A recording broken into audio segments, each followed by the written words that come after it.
मुल्ला और स्वर्ग जाने का शॉर्टकट। बगदाद की संकरी गलियों में एक अफवाह जंगल की आग की तरह फैल रही थी। मुल्ला नसरुद्दीन ने स्वर्ग जाने का शॉर्टकट खोज लिया है। यह सुनकर पूरा शहर हक्का बक्का रह गया। लोग आपस में फुसफुसाने लगे। क्या सच में स्वर्ग जाने का कोई रास्ता है? क्या मुल्ला ने कोई जादुई दरवाजा खोज लिया? बादशाह को जब यह खबर मिली तो वे तुरंत मुल्ला को दरबार में बुलवाने भेजे। जब मुल्ला नसरुद्दीन पहुंचे तो बादशाह ने मुस्कुराकर पूछा, मुल्ला, सुना है तुमने स्वर्ग जाने का शॉर्टकट खोज लिया है? मुल्ला ने अपनी पगड़ी ठीक की, मूंछों पर हाथ फेरा और बोले, जी हां हुजूर, और ये इतना आसान है कि जिसे भी स्वर्ग जाना हो मैं अभी भेज सकता हूं। दरबार में हलचल मच गई। वजीर, दरबारी और खुद बादशाह भी हैरान थे। बादशाह ने हंसते हुए कहा, अच्छा, तो फिर हमें भी स्वर्ग भेज दो मुल्ला। देखना चाहते हैं कि तुम कितने सच्चे हो। मुल्ला ने गर्दन हिलाई। हुजूर, अगर सच में जाना चाहते हैं तो मेरी एक शर्त माननी होगी। बादशाह ने उत्सुकता से पूछा, क्या शर्त है? मुल्ला पास आए। उनकी आंखों में एक चमक थी। उन्होंने धीरे से कहा, स्वर्ग जाने के लिए आपको पहले मरना होगा।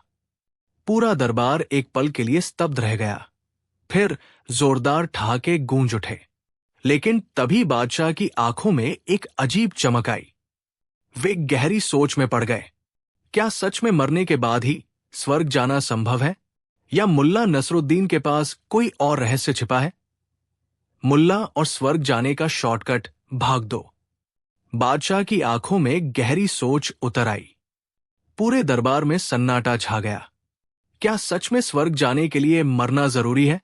बादशाह ने मुल्ला की ओर देखा और बोले, मुल्ला, अगर तुम्हारी बात सही है तो क्या तुम खुद इस शॉर्टकट से स्वर्ग जाना चाहोगे? मुल्ला ने अपनी पगड़ी ठीक की, मूंछों पर हाथ फेरा और ठाका लगाकर बोले, हुजूर, मैं जाना तो चाहता हूं, लेकिन अभी नहीं, क्योंकि मुझे पहले यह देखना है कि आप जाते हैं या नहीं। दरबार में हंसी गूंज उठी। वजीर ने मुस्कुराकर कहा, मुल्ला, तुम हमेशा चतुराई से बच निकलते हो, लेकिन अगर स्वर्ग का रास्ता इतना आसान होता तो कोई भी वहां पहुंच सकता था। मुल्ला गंभीर होकर बोले, बिल्कुल सही कहा वजीर साहब, लेकिन असली सवाल यह है कि अगर स्वर्ग जाने का शॉर्टकट मरने से होकर ही जाता है तो क्या हम जीते जी स्वर्ग नहीं देख सकते? बादशाह चौंक गए। जीते जी स्वर्ग? मुल्ला मुस्कुराए, हां हुजूर, असली स्वर्ग वहां होता है जहां इंसान चैन, सुख और संतोष से जीता है। अगर किसी के पास नेकी, सच्चाई और प्रेम है तो उसे मरने के बाद स्वर्ग की चिंता करने की जरूरत ही नहीं पड़ती। बादशाह कुछ सोच में पड़ गए। फिर धीरे से बोले, मतलब इंसान अपने अच्छे कर्मों से ही स्वर्ग बना सकता है? मुल्ला ने सिर हिलाया, बिल्कुल हुजूर, और यही असली शॉर्टकट है। दरबार में तालियां गूंज उठीं। बादशाह ने मुल्ला की सूझबूझ की तारीफ की और आदेश दिया कि राज्य में भलाई के काम बढ़ाए जाए ताकि हर इंसान जीते जी स्वर्ग का आनंद ले सके। लेकिन क्या सच में हर कोई जीते जी स्वर्ग बना सकता है, या फिर मुल्ला के पास इसके लिए भी कोई और अनोखा उपाय था? मुल्ला और स्वर्ग जाने का शॉर्टकट भाग 3। दरबार में सन्नाटा था। हर कोई मुल्ला नसरुद्दीन की बातों में खो गया था। क्या जीते जी स्वर्ग संभव है? बादशाह ने गहरी सांस ली और बोले, मुल्ला, तुम्हारी बात में दम है, लेकिन बताओ, अगर नेकी, सच्चाई और प्रेम से ही स्वर्ग बन सकता है तो फिर लोग इतने दुखी क्यों रहते हैं? मुल्ला मुस्कुराए, हुजूर, क्योंकि लोग नेकी का रास्ता कठिन समझते हैं और लालच के रास्ते को आसान। बादशाह चौंक गए। तो क्या इंसान अपने लालच की वजह से ही स्वर्ग से दूर रहता है? मुल्ला ने पगड़ी ठीक की और बोले, बिल्कुल हुजूर, लालच, क्रोध, ईर्ष्या, ये सभी नर्क के दरवाजे हैं। इंसान जितना इनसे दूर रहेगा उतना ही उसके लिए जीते जी स्वर्ग बन सकता है। दरबार में लोग आपस में फुसफुसाने लगे। तभी वजीर ने मुस्कुराकर पूछा, मुल्ला, अगर यही सच है तो क्या तुम ये साबित कर सकते हो कि जीते जी स्वर्ग जैसा जीवन संभव है? मुल्ला हंसे और बोले, बिल्कुल वजीर साहब, मैं आज ही आपको एक ऐसे इंसान से मिलवाऊंगा जो बिना मरे स्वर्ग में जी रहा है। बादशाह और दरबारियों की उत्सुकता बढ़ गई। कौन है वह इंसान? कहाँ रहता है? क्या सच में ऐसा संभव है? मुल्ला मुस्कुराए और बोले, अगर जानना चाहते हैं तो कल मेरे साथ चलिए। मैं आपको ऐसे स्वर्ग में ले जाऊंगा जिसे देखकर आपकी आंखें खुली रह जाएंगी। बादशाह और दरबारी अब अधीर हो चुके थे। क्या सच में ऐसा कोई स्थान है? कौन है वो व्यक्ति जो जीते जी स्वर्ग में रहता है? मुल्ला और स्वर्ग जाने का शॉर्टकट भाग 4। अगले दिन सूरज निकलते ही बादशाह, वजीर और कुछ खास दरबारी मुल्ला नसरुद्दीन के साथ बगदाद की तंग गलियों से होते हुए एक अनजान सफर पर निकल पड़े। रास्ते में बादशाह ने मुस्कुराकर पूछा, मुल्ला, क्या हम सच में स्वर्ग पहुंचने वाले हैं? मुल्ला ने मूंछों पर हाथ फेरा और बोले, हुजूर, बस थोड़ा सब्र रखिए। आज आप अपनी आंखों से देखेंगे कि असली स्वर्ग कैसा होता है। थोड़ी देर बाद वे शहर के बाहरी इलाके में एक छोटे से गांव में पहुंचे। वहां एक साधारण झोपड़ी थी। दरवाजे पर एक बूढ़ा किसान बैठा था जिसकी आंखों में अजीब सा सुकून था। मुल्ला ने उसे देखते ही कहा, हुजूर, यही वो इंसान है जो जीते जी स्वर्ग में रहता है। बादशाह और दरबारी चौंक गए, लेकिन ये तो एक साधारण किसान है। मुल्ला मुस्कुराए, हुजूर, आइए पहले इनसे मिलते हैं। किसान ने सिर झुकाकर बादशाह का स्वागत किया और अंदर आने को कहा। झोपड़ी में सिर्फ एक चारपाई, एक छोटा सा चूल्हा और कुछ बर्तन थे। फिर भी किसान के चेहरे पर एक अनोखी शांति थी। बादशाह ने हैरानी से पूछा, तुम्हारे पास न कोई महल है, न सोना चांदी, फिर भी तुम इतने संतुष्ट क्यों लगते हो? किसान हंसते हुए बोला, मालिक, मेरे पास जो कुछ है वही मेरे लिए काफी है। मैं मेहनत करता हूं, पेट भरकर खाता हूं, दूसरों की मदद करता हूं और चैन की नींद सोता हूं। इससे बड़ा सुख और क्या होगा? मुल्ला ने बादशाह की ओर देखा और बोले, हुजूर, यही है असली स्वर्ग, जहां कोई चिंता नहीं, कोई लालच नहीं, सिर्फ शांति और संतोष है। बादशाह सोच में पड़ गए। उन्होंने किसान से पूछा, लेकिन क्या तुम कभी अमीर बनने की इच्छा नहीं रखते? किसान हंसकर बोला, मालिक, अगर अमीरी का मतलब शांति खोना है तो मुझे अमीर नहीं बनना। मेरे लिए मेरा परिवार, मेरी ईमानदारी और मेरी मेहनत ही सबसे बड़ा खजाना है। बादशाह ये सुनकर गहरी सोच में डूब गए। क्या सच में अमीरी का मतलब सिर्फ धन दौलत है? क्या असली सुख इसी तरह की संतोष भरी जिंदगी में है? मुल्ला मुस्कुराए और बोले, हुजूर, यही असली स्वर्ग जाने का शॉर्टकट है। संतोष, ईमानदारी और मेहनत। बादशाह कुछ कहने ही वाले थे कि तभी झोपड़ी के बाहर अचानक एक घुड़सवार आकर रुका। उसके चेहरे पर घबराहट थी। उसने हाफते हुए कहा, हुजूर, महल में कुछ भयंकर हुआ है, आपको तुरंत वापस चलना होगा। बादशाह और दरबारियों के चेहरे पर चिंता छा गई। आखिर महल में क्या हुआ? क्या यह सिर्फ एक संयोग था? मुल्ला और स्वर्ग जाने का शॉर्टकट भाग 5। घुड़सवार की बात सुनते ही बादशाह की आंखों में चिंता झलक उठी। उन्होंने तुरंत कहा, क्या हुआ महल में? जल्दी बताओ। घुड़सवार हाफते हुए बोला, हुजूर, महल में बगावत के संकेत मिल रहे हैं। कुछ दरबारी आपकी गैर मौजूदगी का फायदा उठाकर षड्यंत्र रच रहे हैं। ये सुनते ही बादशाह चौकन्ने हो गए। उन्होंने तुरंत अपने सैनिकों को तैयार होने का आदेश दिया और घोड़ों पर सवार होकर महल की ओर रवाना हो गए। मुल्ला भी मुस्कुराते हुए उनके साथ चल पड़े, मानो उन्हें पहले से ही सब पता था। महल में अराजकता। महल पहुंचते ही बादशाह ने देखा कि दरबार में भारी हलचल मची हुई थी। वजीरों और कुछ सैनिकों के बीच आपस में बहस चल रही थी। जैसे ही बादशाह अंदर आए, सभी एकदम चुप हो गए। बादशाह गरजते हुए बोले, क्या चल रहा है यहां? एक वरिष्ठ वजीर आगे बढ़ा और बोला, हुजूर, आपकी गैर मौजूदगी में कुछ लोगों ने अफवाह फैला दी कि आपने राजपाट छोड़ दिया है और स्वर्ग जाने के लिए निकल गए हैं। इस अफवाह के कारण कई दरबारी सत्ता हथियाने की योजना बना रहे थे। बादशाह का चेहरा क्रोध से लाल हो गया। उन्होंने गुस्से में सिंहासन की ओर देखा और बोले, कौन था वो जिसने ये झूठी खबर फैलाई? एक दरबारी हिचकिचाते हुए बोला, हुजूर, वो मुल्ला नसरुद्दीन ही थे। सभी की नजरें अब मुल्ला पर टिक गई। बादशाह की भौहें तंग गई। मुल्ला, क्या ये सच है? मुल्ला ने बड़ी मासूमियत से सिर हिलाया। हुजूर, मैंने तो बस सच ही कहा था। सच? कैसा सच? बादशाह ने क्रोध से पूछा। मुल्ला ने हंसते हुए कहा, हुजूर, जब मैंने कहा कि आप स्वर्ग जाने के लिए निकले हैं, तो मेरा मतलब था कि आप अपनी आंखों से असली स्वर्ग देखने जा रहे थे। लेकिन दरबारियों ने इसका गलत मतलब निकाल लिया। दरबार में ठहाके गूंज उठे। बादशाह को समझ आ गया कि मुल्ला ने एक बार फिर अपनी चतुराई से सच को इस तरह पेश किया कि लोग खुद ही जाल में फंस गए। बगावत का भंडाफोड़। बादशाह ने गहरी सांस ली और कहा, तो इसका मतलब जिन दरबारियों ने गद्दी पर नजर डाली थी, वे असली गुनहगार हैं। उन्होंने तुरंत उन गद्दारों को पकड़ने का आदेश दिया। बागी दरबारी डर के मारे कांपने लगे और कुछ ने तो अपनी गलती मानकर खुद ही आत्मसमर्पण कर दिया। सबक और स्वर्ग की सीख।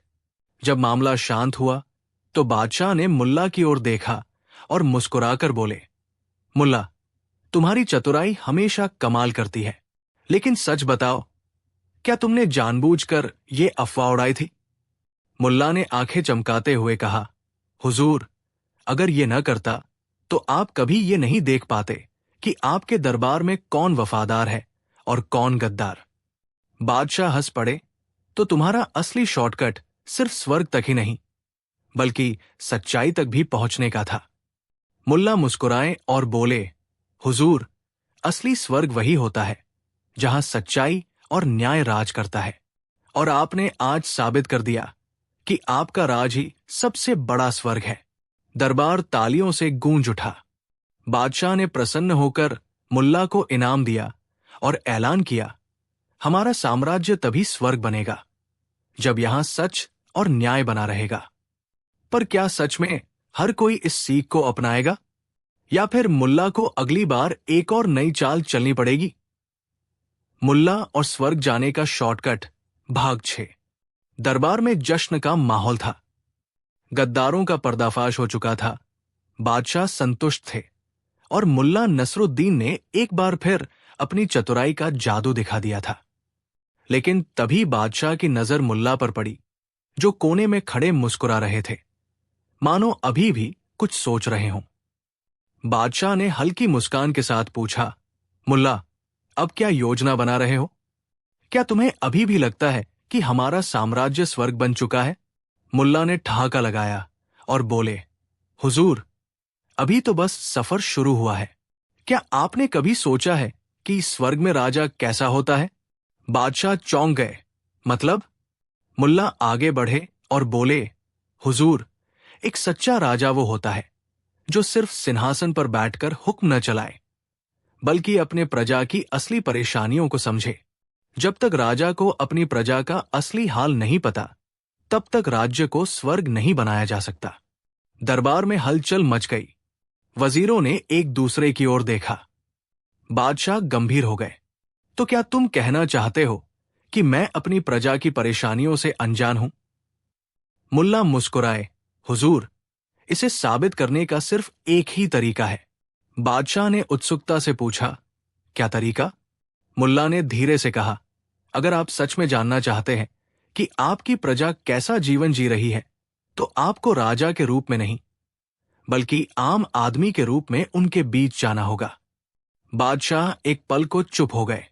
क्या सच में एक राजा को अपनी प्रजा के बीच जाकर देखना चाहिए कि उनका जीवन कैसा है? क्या बादशाह इसके लिए तैयार होंगे? मुल्ला की इस अजीब चुनौती से दरबार में सस्पेंस छा गया। बादशाह ने कुछ देर सोचा और फिर बोले, अगर यही सच्चाई जानने का तरीका है तो मैं तैयार हूं। मुल्ला मुस्कुरा उठे, तो फिर तैयार रहिए। हुजूर, कल रात हम दोनों भेष बदलकर शहर में निकलेंगे और देखेंगे कि असली स्वर्ग कैसा होता है। दरबारियों की आंखें आश्चर्य से फैल गई। क्या सच में बादशाह अपनी पहचान छुपाकर प्रजा के बीच जाएंगे? क्या उन्हें असली सच्चाई पता चलेगी या फिर कोई नया राज खुलेगा? मुल्ला और स्वर्ग जाने का शॉर्टकट, अंतिम भाग। रात के अंधेरे में बादशाह और मुल्ला नसरुद्दीन साधारण भिखारियों के वेश में महल से बाहर निकले। वे शहर की गलियों से होते हुए आम जनता के बीच पहुंचे, जहां रोशनी कम थी, मगर लोगों की परेशानियां साफ दिखाई दे रही थी। सच्चाई का सामना। सबसे पहले वे एक हलवाई की दुकान पर रुके। वहां एक मजदूर लड़का तवे पर पूरियां तल रहा था, मगर उसके चेहरे पर थकान थी। बादशाह ने उससे पूछा, भाई, तुम इतनी रात तक क्यों काम कर रहे हो? लड़के ने उदास होकर जवाब दिया, मालिक का कर्ज चुकाने के लिए। अगर मैं काम नहीं करूंगा तो मुझे खाना नहीं मिलेगा। बादशाह को यह सुनकर झटका लगा। वे आगे बढ़े तो देखा कि एक बूढ़ा आदमी ठंड में ठिठुर रहा था। जब उन्होंने पूछा, बाबा, आप घर क्यों नहीं जाते? तो बूढ़े ने आंख भरते हुए कहा, घर? हुजूर, घर होता तो यहां क्यों बैठा रहता? बादशाह के चेहरे पर चिंता की लकीरें गहरी हो गई। उन्होंने मुल्ला की ओर देखा, जो मुस्कुरा रहे थे। अब आप समझे, हुजूर? मुल्ला ने धीरे से कहा, स्वर्ग केवल महल में नहीं, बल्कि पूरी प्रजा के लिए होना चाहिए। राजा का फैसला। सुबह होते ही बादशाह दरबार में लौटे और घोषणा की, आज से कोई भी मजदूर बिना उचित मेहनताने के काम नहीं करेगा। जो गरीब बेघर हैं, उनके लिए विशेष सहायता दी जाएगी। मैं चाहता हूं कि मेरा साम्राज्य सच में स्वर्ग जैसा बने। दरबारियों ने एक दूसरे की ओर देखा, फिर जोरदार तालियां बजने लगी। बादशाह ने मुस्कुराते हुए मुल्ला से कहा, मुल्ला, तुमने सही कहा था। स्वर्ग सिर्फ महलों में नहीं, बल्कि हर इंसान के जीवन में होना चाहिए। मुल्ला ने मजाकिया अंदाज में कहा, हुजूर, अब जब सारा राज्य स्वर्ग बन गया, तो क्या मैं भी इसमें थोड़ा मजा ले सकता हूं? बादशाह हंस पड़े और बोले, बिल्कुल मुल्ला, लेकिन अगर अगली बार तुमने मुझे यूं बेवकूफ बनाया तो तुम्हें सीधा नर्क में भेज दूंगा। दरबार ठहाकों से गूंज उठा। अंतिम सीख। सच्चा स्वर्ग वही है जहां इंसानियत, न्याय और खुशी हो। और इस तरह मुल्ला ने एक बार फिर अपनी चतुराई से बादशाह को वह दिखा दिया जो उन्होंने पहले कभी नहीं देखा था। एक राजा का असली कर्तव्य, खोया हुआ सिर। लेकिन इस बार दरबार में एक ऐसा मामला आया जिसे सुनकर सभी चौंक गए। एक दिन बादशाह अकबर अपने सिंहासन पर बैठे थे। तभी एक विचित्र व्यक्ति दरबार में आया।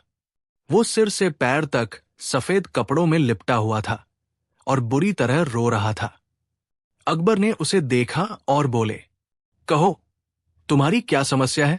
वो व्यक्ति फूट फूट कर रोते हुए बोला, जहांपनाह, मेरी सबसे अनमोल चीज चोरी हो गई है। कृपया मुझे न्याय दिलाइए। अकबर ने हैरानी से पूछा, तुम्हारी कौन सी अनमोल चीज चोरी हो गई है? उस आदमी ने सिर पकड़कर कहा, मेरा सिर। पूरा दरबार एक पल के लिए चुप हो गया। फिर सभी हंस पड़े। अरे मूर्ख, अगर तुम्हारा सिर चोरी हो गया होता तो तुम यहां आकर फरियाद कैसे कर रहे होते? एक दरबारी ने हंसते हुए कहा। लेकिन वो व्यक्ति फिर भी रो रहा था। उसने कहा, जहांपनाह, मैं सच कह रहा हूं, मेरा सिर किसी ने चुरा लिया है। अब अकबर भी सोच में पड़ गए। ये आदमी पागल था या फिर कोई नई चालाकी चल रही थी? अकबर ने बीरबल की ओर देखा और कहा, बीरबल, अब ये गुत्थी तुम्हें ही सुलझानी होगी। बीरबल मुस्कुराए और उस आदमी के पास गए। उन्होंने धीरे से पूछा, अच्छा, जब तुम्हारा सिर चोरी हुआ तब तुम क्या कर रहे थे? आदमी ने आंसू पोंछते हुए कहा, जहांपनाह, मैं रात को अपने बिस्तर पर सो रहा था। सुबह जब जागा तो मुझे अपना सिर नहीं मिला। अब दरबार में फिर से हंसी गूंज उठी। लेकिन बीरबल ने गंभीरता से पूछा, अच्छा, क्या तुमने अपने सिर को कहीं देखा था? आदमी बोला, हां, मैंने उसे कई बार आईने में देखा था। बीरबल ने मुस्कुराकर कहा, अच्छा, फिर एक काम करो, अपना हाथ सिर पर रखो। आदमी ने तुरंत अपना सिर पकड़ लिया और चौंक कर बोला, अरे, मेरा सिर तो यहां है। अब पूरा दरबार ठहाकों से गूंज उठा। बीरबल ने अकबर की ओर देखा और कहा, जहांपनाह, ये व्यक्ति रात में गहरी नींद में सोया था। सोते समय उसका सिर नीचे की ओर झुक गया और जब वह जागा तो उसे ऐसा लगा कि उसका सिर गायब हो गया है। डर के कारण उसका दिमाग भ्रमित हो गया और वो सोचने लगा कि किसी ने उसका सिर चुरा लिया है। अकबर हंसते हुए बोले, वाह बीरबल, तुमने फिर से अपनी बुद्धिमानी से इस अजीब समस्या को हल कर दिया। कहानी से सीख: 1. डर और भ्रम कभी कभी हमें मूर्ख बना सकते हैं। 2. बुद्धिमत्ता से हर समस्या का हल निकाला जा सकता है। 3. हर समस्या उतनी बड़ी नहीं होती जितनी हमें लगती है। अगर ये मजेदार कहानी आपको पसंद आई तो इसे जरूर शेयर करें और अगली बार जब कोई कहे कि उसकी कोई चीज गायब हो गई है तो ये कहानी उसे जरूर सुनाएं। बीरबल का अनोखा हिसाब। बादशाह अकबर और बीरबल की कहानियां हमेशा से ही मजेदार और चतुराई से भरी रही है, लेकिन ये कहानी कुछ अलग है। इसमें अकबर बीरबल को एक ऐसी चुनौती देते हैं जिसे सुनकर सभी दरबारी सोच में पड़ जाते हैं, परंतु बीरबल अपनी चतुराई से इस बार भी सबको चौंका देते हैं। एक दिन बादशाह अकबर अपने दरबार में बैठे थे। उनका मूड बहुत अच्छा था, इसलिए उन्होंने दरबारियों से एक दिलचस्प सवाल पूछा, अगर कोई आदमी मेरे पास आए और कहे कि उसे आधी मुर्गी चाहिए तो क्या उसे आधी मुर्गी देना सही होगा? दरबार में खुसर पुसर होने लगी। कुछ लोगों ने कहा, जहांपनाह, आधी मुर्गी देना तो नामुमकिन है। कुछ ने कहा, अगर जिंदा मुर्गी आधी कर दी जाए तो वो जिंदा नहीं रहेगी। बादशाह अकबर मुस्कुराए और बोले, बीरबल, तुम ही बताओ, इस समस्या का हल क्या है? बीरबल ने थोड़ा सोचा और फिर हंसते हुए बोले, जहांपनाह, इसका हल बहुत आसान है, मैं अभी समझाता हूं। बीरबल ने दरबार में सभी को संबोधित करते हुए कहा, जहांपनाह, अगर कोई आदमी आधी मुर्गी की मांग करता है तो हमें उससे ये पूछना चाहिए कि उसे मुर्गी का कौन सा हिस्सा चाहिए, आगे वाला या पीछे वाला? अकबर ने उत्सुकता से पूछा, अच्छा, फिर क्या होगा? बीरबल मुस्कुराए और बोले, जहांपनाह, अगर वो आगे वाला हिस्सा चाहता है तो हम कह सकते हैं कि मुर्गी सिर्फ दाना चुगने का काम करेगी, लेकिन अंडे नहीं देगी। और अगर वो पीछे वाला हिस्सा चाहता है तो हम कह सकते हैं कि उसे अंडे तो मिलेंगे, लेकिन मुर्गी कभी दाना नहीं चुगेगी। ये सुनते ही पूरा दरबार ठहाकों से गूंज उठा। बादशाह अकबर भी अपनी हंसी नहीं रोक पाए और हंसते हुए बोले, वाह बीरबल, तुमने फिर से साबित कर दिया कि तुम्हारी बुद्धि के आगे कोई नहीं टिक सकता। अकबर ने खुश होकर बीरबल को इनाम दिया और दरबार में सभी बीरबल की हाजिर जवाबी की तारीफ करने लगे। हर समस्या का हल मजेदार तरीके से भी निकाला जा सकता है। चतुराई और हाजिर जवाबी से किसी भी कठिन परिस्थिति को संभाला जा सकता है। कभी कभी तर्क को हंसी मजाक में बदलकर भी जवाब दिया जा सकता है। बुद्धिमान गधा। बादशाह अकबर और बीरबल की हाजिर जवाबी के किस्से हर कोई पसंद करता है, लेकिन आज की ये कहानी कुछ अलग है। इसमें बीरबल को एक ऐसी चुनौती दी जाती है जो सुनने में असंभव लगती है, लेकिन अपनी चतुराई से वो इसे भी हल कर देते हैं। एक दिन बादशाह अकबर बहुत खुश थे। उन्होंने दरबार में सभी मंत्रियों और दरबारियों को बुलाया और कहा, आज हम एक अनोखी शर्त लगाना चाहते हैं। जो इस शर्त को पूरा करेगा उसे हम सोने की 100 अशर्फियां इनाम में देंगे। दरबार में सभी लोग उत्सुक हो गए। किसी को समझ नहीं आ रहा था कि आखिर शर्त क्या होगी। तभी अकबर बोले, हम चाहते हैं कि कोई हमें यह साबित करके दिखाए कि इस राज्य में कोई गधा भी इंसान जितना बुद्धिमान हो सकता है। दरबार में सन्नाटा छा गया। ये तो असंभव था। गधा और बुद्धिमान, ये कैसे हो सकता है?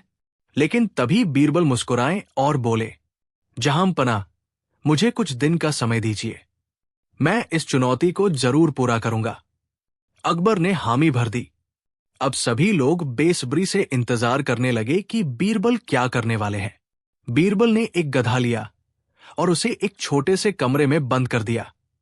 लेकिन यह कोई साधारण कमरा नहीं था। उस कमरे में एक तरफ गेहूं रखा गया था और दूसरी तरफ सूखी घास। बीरबल ने कुछ खास लोगों को बुलाया और उन्हें एक हफ्ते तक इस गधे की गतिविधियों पर नजर रखने को कहा। एक हफ्ते बाद बीरबल ने उस गधे को दरबार में पेश किया। अकबर ने हंसते हुए कहा, बीरबल, क्या ये वही गधा है जो इंसानों जितना बुद्धिमान बन गया है? बीरबल ने सिर झुकाकर कहा, जी हां, जहांपनाह। अकबर ने गधे की तरफ देखा। गधा शांत खड़ा था, जैसे वो सब कुछ समझ रहा हो।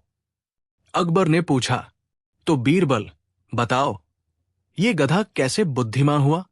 बीरबल मुस्कुराए और बोले, जहांपनाह, इस गधे ने यह साबित कर दिया है कि कोई भी व्यक्ति अपनी इच्छाओं के अनुसार ही सोचता और फैसला करता है। अकबर चौंक गए। वो कैसे? बीरबल ने समझाया, जहांपनाह, मैंने इस गधे को एक कमरे में रखा था, जहां एक तरफ अनाज रखा था और दूसरी तरफ सूखी घास। एक हफ्ते तक यह गधा केवल घास ही खाता रहा, लेकिन अनाज को हाथ तक नहीं लगाया। अकबर ने हैरानी से पूछा, तो इसमें बुद्धिमानी कहां हुई? बीरबल बोले, जहांपनाह, यह गधा अनाज नहीं खाता, क्योंकि उसकी समझ में आता है कि वो घास ही खा सकता है। उसी तरह इंसान भी वही सोचता है जो उसकी बुद्धि के दायरे में आता है। कोई इंसान भी वही फैसले लेता है जो उसकी सोच के अनुसार सही लगता है। ये गधा हमें ये सीख दे रहा है कि असली बुद्धिमानी अपनी सीमाओं को पहचानने और सही चुनाव करने में है। अकबर और दरबार के सभी लोग बीरबल की इस व्याख्या से चौंक गए। अकबर ने ठहाका लगाकर कहा, वाह बीरबल, तुमने फिर से अपनी चतुराई से हमें मात दे दी। बीरबल ने मुस्कुराते हुए कहा, जहांपनाह, कभी कभी इंसानों से ज्यादा जानवर हमें जीवन के बारे में बड़ी बातें सिखा सकते हैं। सही चुनाव करना ही असली बुद्धिमानी है। हर व्यक्ति वही देखता और समझता है जो उसकी सोच के दायरे में आता है। कभी कभी छोटे उदाहरण भी गहरी सीख दे सकते हैं। अगर आपको ये कहानी पसंद आई तो इसे जरूर साझा करें। और हां, अगली बार जब कोई आपको मूर्ख समझे तो बीरबल की तरह मुस्कुराइए और अपना रास्ता खुद चुनिए। बीरबल और 3 आलसी नौकर। बादशाह अकबर का दरबार हमेशा ज्ञान, चतुराई और हंसी मजाक से भरा रहता था। बीरबल की बुद्धिमानी के किस्से पूरे राज्य में प्रसिद्ध थे। लेकिन इस बार अकबर ने बीरबल के सामने ऐसी समस्या रख दी जिसे हल करना मुश्किल लग रहा था। यह कहानी केवल बुद्धिमानी की नहीं, बल्कि आलस्य और चतुराई के टकराव की भी है। तो आइए जानते हैं क्या हुआ जब बीरबल को राज्य के 3 सबसे बड़े आलसी नौकरों से निपटना पड़ा। एक दिन बादशाह अकबर ने अपने दरबारियों से कहा, हमारे महल में 3 नौकर हैं जो इतने आलसी हैं कि हमें उनकी कोई उपयोगिता नजर नहीं आती। हम चाहते हैं कि बीरबल ये तय करे कि इनमें से सबसे बड़ा आलसी कौन है और उसे दंड दिया जाए। दरबारियों में हलचल मच गई। महल में आलसी नौकर थे, ये तो सभी जानते थे, लेकिन यह फैसला करना मुश्किल था कि कौन सबसे ज्यादा आलसी है। बीरबल मुस्कुराए और बोले, जहांपनाह, यह काम बड़ा दिलचस्प है। मुझे 1 दिन का समय दे, मैं इस गुत्थी को सुलझा दूंगा। अकबर ने हामी भर दी। अब सभी को इंतजार था कि बीरबल कैसे ये फैसला करेंगे। अगले दिन बीरबल ने दरबार के बाहर एक मैदान में 3 आलसी नौकरों को बुलाया। उनके नाम थे रामू, श्यामू और हरि।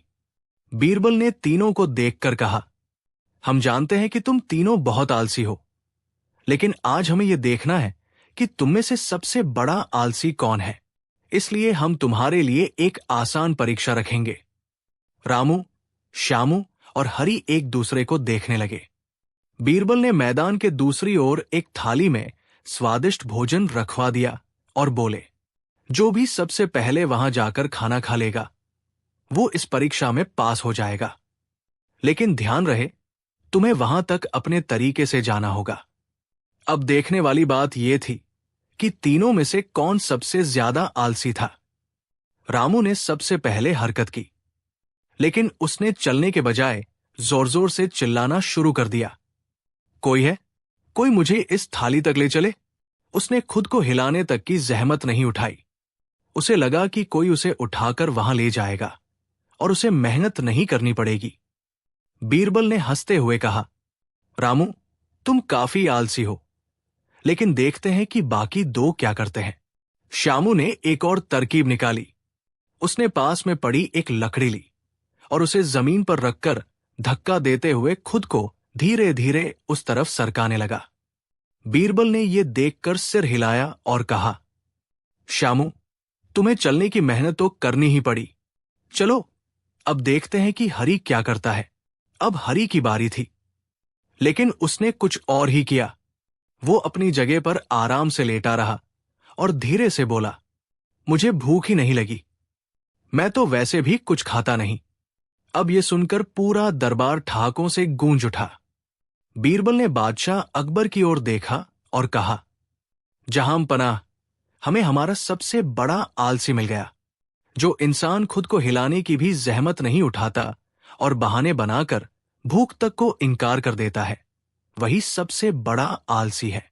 अकबर भी हंस पड़े और बोले, बीरबल, तुमने सही कहा। हरि को सबसे बड़ा आलसी घोषित किया जाए। हरि को दंड के रूप में महल के सबसे कठिन काम दिए गए, ताकि वो अपनी आलस्य की आदत छोड़ सके। 1. आलस्य से कभी भी सफलता नहीं मिलती। 2. कुछ लोग आलस्य को भी चतुराई से छिपाने की कोशिश करते हैं, लेकिन सच्चाई सामने आ ही जाती है। 3.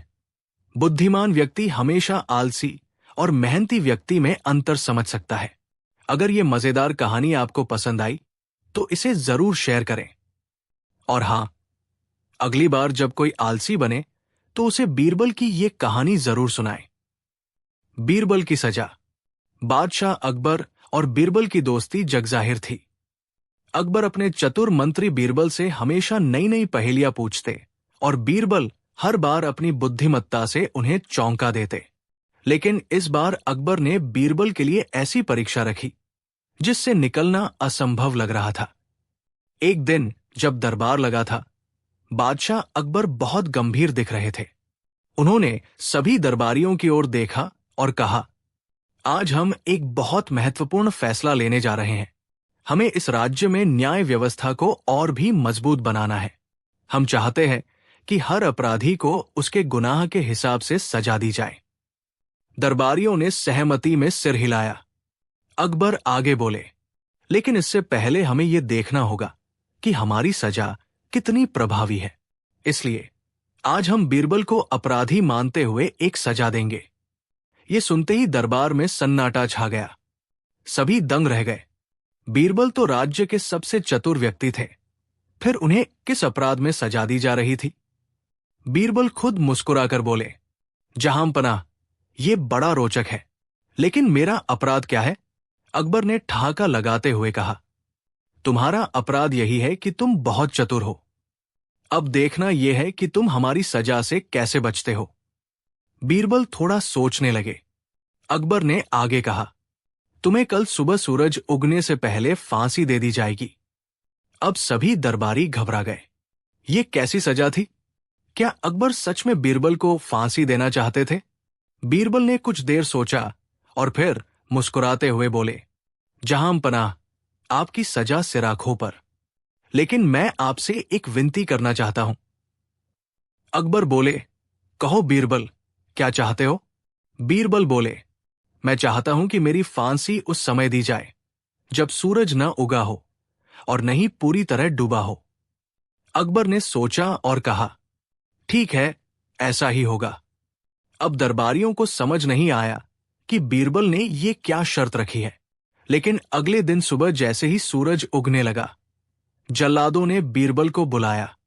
बीरबल ने हाथ उठाकर कहा, रुकिए, मेरी सजा तभी दी जा सकती है जब सूरज न उगा हो और न ही पूरी तरह डूबा हो। लेकिन इस समय सूरज उग चुका है, इसलिए मुझे सजा नहीं दी जा सकती। ये सुनकर अकबर हंस पड़े और बोले, वाह बीरबल, तुमने फिर अपनी बुद्धिमत्ता से खुद को बचा लिया। सच में तुम्हारे जैसा कोई नहीं। एक, बुद्धिमान व्यक्ति हर कठिनाई से बाहर निकल सकता है। 2, कभी भी बिना सोचे समझे किसी बात को स्वीकार नहीं करना चाहिए। 3, सच्चा न्याय वही है जो तर्क और बुद्धिमत्ता पर आधारित हो। अगर यह कहानी आपको पसंद आई तो इसे अपने दोस्तों के साथ जरूर शेयर करें। बीरबल की अनोखी गाय। एक दिन बादशाह अकबर अपने दरबार में बैठे थे कि अचानक एक किसान दौड़ता हुआ आया। वो बहुत घबराया हुआ था और जोर जोर से चिल्ला रहा था, जहांपनाह, न्याय, न्याय, मुझे न्याय चाहिए। अकबर ने उसे शांत किया और पूछा, क्या हुआ? तुम इतने परेशान क्यों हो? किसान रोते हुए बोला, जहांपनाह, मेरी सबसे प्रिय गाय चोरी हो गई है। वो मेरे लिए सिर्फ एक जानवर नहीं बल्कि परिवार का हिस्सा थी। बिना उसके मेरा गुजारा नहीं होगा। अकबर ने चिंतित होकर कहा, यह तो बड़ी दुखद बात है। क्या तुम्हें कोई संदेह है कि तुम्हारी गाय किसने चुराई?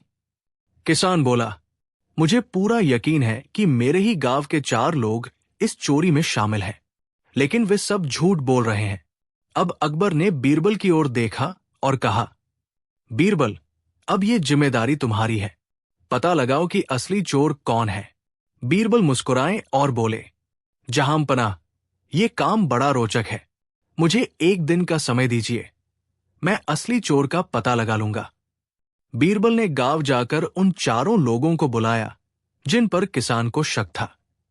सभी अलग अलग तरह की कसम खाकर कहने लगे कि वे निर्दोष हैं। बीरबल ने थोड़ी देर सोचा और फिर बोले, ठीक है, अब इस मामले को सुलझाने का सिर्फ एक ही तरीका है। मैं तुम 4 को एक एक छड़ी दूंगा। ये 4 छड़ियां एक ही लंबाई की है, लेकिन इनमें एक खास बात है। जो भी व्यक्ति चोर होगा उसकी छड़ी कल सुबह तक अपने आप 1 इंच लंबी हो जाएगी। 4 लोग थोड़े घबरा गए, लेकिन उन्होंने बिना सवाल किए छड़ी ले ली और अपने अपने घर चले गए। अगली सुबह 4 व्यक्ति बीरबल के पास पहुंचे। बीरबल ने सबकी छड़ियां देखी और हंस पड़े। उन्होंने एक व्यक्ति की छड़ी पकड़कर कहा, यही चोर है। अकबर और दरबारी हैरान रह गए। अकबर ने पूछा, बीरबल, ये तुमने कैसे पहचाना? बीरबल मुस्कुराए और बोले, जहांपनाह, सच ये है कि मैंने कोई जादू नहीं किया था। मैंने बस इन 4 के मनोविज्ञान का उपयोग किया। मैंने कहा था कि जो चोर होगा उसकी छड़ी 1 इंच बढ़ जाएगी। असली चोर डर के मारे रात में अपनी छड़ी को काटकर छोटा कर देगा ताकि वो अगली सुबह बढ़ी हुई न दिखे। और यही हुआ। इस आदमी की छड़ी बाकी तीनों की तुलना में छोटी हो गई है क्योंकि इसने डर के कारण उसे काट दिया। अब सभी हंस पड़े और चोर खुद भी डर के मारे सच कबूल करने लगा। चोर ने कबूल कर लिया कि उसने ही किसान की गाय चुराई थी और वो गाय जंगल में छिपा कर रखी थी। तुरंत सैनिकों को भेजा गया और गाय किसान को वापस मिल गई। किसान बीरबल के पैरों में गिर पड़ा और बोला, आप सच में जादूगर हैं, बीरबल जी। अगर आप न होते तो मेरी गाय कभी न मिलती। अकबर ने हंसते हुए कहा, बीरबल, तुम हर बार अपनी चतुराई से हमें चौंका देते हो। यह सच में एक मजेदार तरीका था चोर को पकड़ने का। और फिर पूरे दरबार में ठहाके गूंज उठे। 1, असली चालाकी दिमाग में होती है, जादू में नहीं। 2, झूठ बोलने वाले हमेशा डर के मारे गलती कर बैठते हैं। 3, बुद्धिमत्ता से हर समस्या का हल संभव है। अगर यह मजेदार कहानी आपको पसंद आई तो इसे अपने दोस्तों और परिवार के साथ जरूर शेयर करें। बीरबल की अनोखी चोरी। एक दिन बादशाह अकबर बहुत ही गहरी सोच में थे। दरबारियों ने देखा कि वह किसी अजीब विचार में खोए हुए हैं। तभी उन्होंने अचानक सभी की ओर देखा और बोले, हम चाहते हैं कि इस राज्य में सबसे चालाक व्यक्ति का चुनाव किया जाए। दरबार में खुसर पुसर शुरू हो गई। सभी सोचने लगे कि आखिर अकबर क्यों ये सवाल पूछ रहे हैं। तभी अकबर आगे बोले, हम एक परीक्षा लेना चाहते हैं। हमें कोई ऐसा व्यक्ति चाहिए जो इतनी चालाकी से चोरी कर सके कि उसे कोई पकड़ न पाए। दरबारियों के चेहरे उतर गए। चोरी करना तो अपराध था। किसी ने इतनी अजीब परीक्षा की उम्मीद नहीं की थी। तभी अकबर मुस्कुराते हुए बोले, चिंता मत करो, ये असली चोरी नहीं होगी। हमें ये देखना है कि इस दरबार में सबसे चतुर व्यक्ति कौन है, और ये काम हमारे प्रिय बीरबल करेंगे। अब सभी की नजरें बीरबल की ओर घूम गई। बीरबल मुस्कुराए और बोले, जहांपनाह, ये तो बहुत दिलचस्प चुनौती है। मुझे बस 3 दिन का समय चाहिए।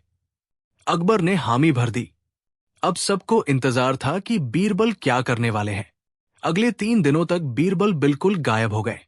किसी को पता नहीं था कि वो क्या कर रहे थे। फिर तीसरे दिन उन्होंने दरबार में आकर घोषणा की, जहांपनाह, आपकी परीक्षा का समय पूरा हो चुका है। मैंने चोरी कर ली है। ये सुनकर सभी चौंक गए। अकबर भी अचंभित रह गए और बोले, क्या तुमने चोरी कर ली? लेकिन किसकी? बीरबल मुस्कुराए और बोले, जहांपनाह, मैं आपको एक संकेत दूंगा। जिसके पास से चोरी हुई है वो इस समय सबसे ज्यादा बेचैन होगा। अब सभी दरबारी एक दूसरे को देखने लगे। अचानक वजीर साहब घबराए हुए बोले, जहांपनाह, मेरी अंगूठी गायब हो गई है। अकबर हैरान रह गए। उन्होंने बीरबल की ओर देखा और पूछा, क्या यह सच है? तुमने वजीर की अंगूठी चुरा ली? बीरबल मुस्कुराए और बोले, जी हां, और नहीं भी। अकबर ने भौहें चढ़ाई। मतलब? बीरबल बोले, जहांपनाह, मैंने कोई चोरी नहीं की। मैंने सिर्फ ये अफवाह फैला दी कि मैंने किसी दरबारी की कोई खास चीज चुरा ली है, और फिर मैंने इंतजार किया कि कौन सबसे ज्यादा परेशान होगा। बीरबल ने वजीर की ओर देखा और कहा, असली चोरी आपके दिमाग में हुई थी। जब मैंने कहा कि चोरी हो गई है तो आप सबसे ज्यादा डर गए, क्योंकि आपको लगा कि आपकी अंगूठी चोरी हो गई है। और बस मैंने ये साबित कर दिया कि डर ही सबसे बड़ी चोरी होती है। अकबर ठाका लगाकर हंस पड़े और बोले, वाह बीरबल, तुमने बिना कुछ चुराए ही सबसे अनोखी चोरी कर ली। 1. डर इंसान के दिमाग में सबसे बड़ी चोरी करता है। 2. समस्या का हल हमेशा चतुराई से निकालना चाहिए। 3. बुद्धिमान व्यक्ति बिना किसी नुकसान के भी अपनी बात साबित कर सकता है। अगर आपको ये मजेदार कहानी पसंद आई तो इसे जरूर शेयर करें। अगली बार जब कोई कहे कि चोरी करना गलत है तो उसे बीरबल की ये अनोखी चोरी जरूर बताइए। बीरबल की अनोखी चोरी। बादशाह अकबर और बीरबल की कहानियां हमेशा मजेदार और चतुराई से भरी होती थी। इस बार अकबर ने बीरबल को ऐसी चुनौती दी जिसे सुनकर सभी दंग रह गए। क्या बीरबल इस चुनौती को पूरा कर पाए? आइए जानते हैं। एक दिन बादशाह अकबर अपने सिंहासन पर बैठे थे। उनका मूड हल्का था, इसलिए उन्होंने दरबारियों से कहा, आज हम एक नई परीक्षा रखना चाहते हैं। हमें यह देखना है कि इस दरबार में सबसे चालाक व्यक्ति कौन है। दरबारी उत्सुक हो गए। उन्हें लगा कि ये कोई पहेली या बहस होगी। लेकिन अगला वाक्य सुनते ही सन्नाटा छा गया। हमें कोई ऐसा व्यक्ति चाहिए जो इतनी चालाकी से चोरी कर सके कि उसे कोई पकड़ न पाए। अब दरबारियों के चेहरे उतर गए। चोरी करना अपराध था। किसी ने इतनी अजीब परीक्षा की उम्मीद नहीं की थी।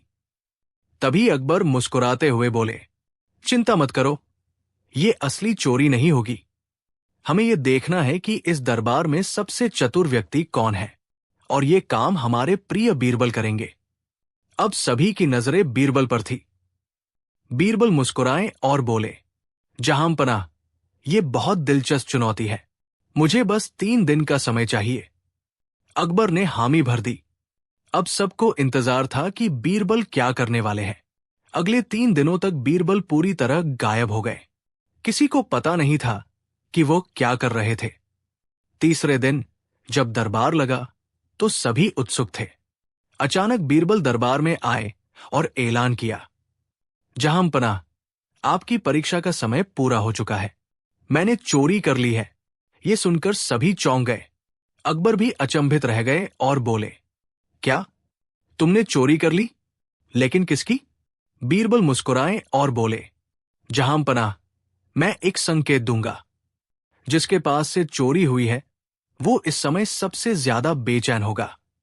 अब सभी दरबारी एक दूसरे को देखने लगे। अचानक वजीर साहब घबराए हुए बोले, जहां पनाह, मेरी अंगूठी गायब हो गई है। अकबर हैरान रह गए। उन्होंने बीरबल की ओर देखा और पूछा, क्या यह सच है? तुमने वजीर की अंगूठी चुरा ली?